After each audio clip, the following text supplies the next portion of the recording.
Hi, I'm Jared. And I'm Leo. And we're here with the University of Minnesota Ri3D team. And this is our robot, Apollo. So, Apollo, a couple of our main ideas when going into the design of this initially was just to make something that just as one whole system could do pretty much everything. So we tried to avoid branching off into like different subsystems. So we kind of saw how the teams do. So one of the places we started with that is with the intake. So a couple of the designs that we started out with, most of them, had something to do with like an over the bumper, picking up the ring or sucking in the ring with rollers sort of idea. But we wanted to keep it simpler than that. And we realized that when we looked at this bumper, this frame, and we saw these very high lifted wheels, and we realized that this ring can actually fit underneath the bumper. So what we were able to do with that is fit our intake mechanism actually inside the frame and pick up the ring by going in under the bumper and sucking it in with two rollers that are in here to kind of pull it in. One thing that we found was with the rollers pulling in the ring, these rings aren't super durable, so we were kind of creating a little bit of orange snow. So we needed a way to funnel the rings in. All we did for that was we added these two bolts on the bottom of our frame, kind of protruding, and that worked actually really well to center the ring on these rollers every single time. One thing I want to mention with the bolts is that this might actually be not allowed in real competition because they could catch on field elements or break off, and then you're leaving pieces on the field. That's not allowed either.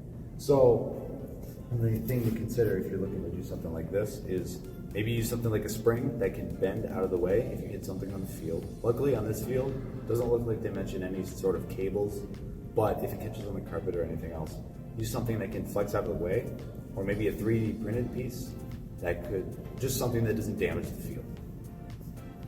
So moving up the robot, we got our main shooting assembly.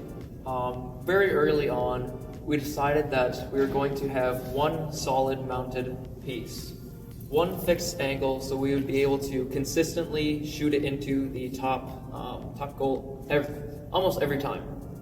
So without any pneumatics or tilting or anything, we were able to just mount this straight to the frame and simplify much of the design. Inside, we have a holding mechanism that is two belts on top of each other that will compress the ring to a size where it will not move around if the robot is bumped or spins around too fast. Then it is able to index the ring up into our flywheel. This gets going pretty fast and we'll throw it out. Unfortunately, we had chosen the simpler route, which is one flywheel. This choice had some ramifications in that the note would go off to the side every time it flew out, and therefore we had to be off to the side to get into the top goal every time. One major design consideration we had throughout the building process was to keep the height of the robot below any of the structures on the field, like the beams for the stands. Yeah, so this design consideration had affected almost everything. So it made the climber shorter. It affected how we were able to build this back plate here for the logo. And it also increased increased the height of our main shooter assembly from our start, which was around here. And that forced us to have two wheels for the indexer, and that came with its own slew of problems. But this this system that we ended up was more robust than what we had originally. So one thing that we noticed actually from a video that another team posted of them trying to shoot a note with a fixed launcher like ours. They were trying to shoot a note into the amplifier, the amp.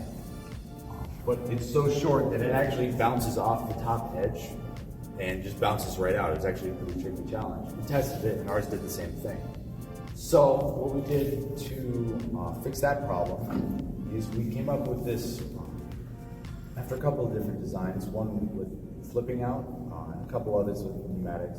We decided on a pneumatic, kind of a ramp sort of thing that starts within the frame boundary, but then extends out about to the edge of our bumpers where the amp surface is. Just to make sure that the note goes up and over and into the amp and doesn't bounce off, so we don't have to launch it in there. We can kind of just flop it over this ramp. So then it doesn't bounce off and out, and it also doesn't fall between a robot and an amp or anywhere else in a robot. It just provides one path that the note can take to get from our robot into the amp, so you can boost your speaker and get a lot more points, and help out the rest of your team to get more points as well.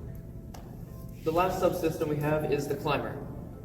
This was mounted very late on in the development cycle, so we did not have a whole lot of time to test it. Unfortunately, the climber in the box is probably not the best choice if you're using this design, due to its constraint of more or less having to be in the center of the robot, and with the length here of us trying to get underneath the center stage. So it would start at about this position, so we could go under and then extend out, catch the chain, and then pull back.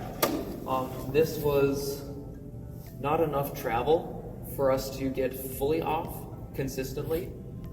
So we ended up adding some weight up here. If you go this route, you're going to have to add quite a bit up here to offset the battery and other electronics back in this area. So, finally, we'd like to thank our sponsors, AnyMark, got our lovely shirts here, and the student services here at the university, who graciously sponsor us and let us use their space at the Anderson Labs.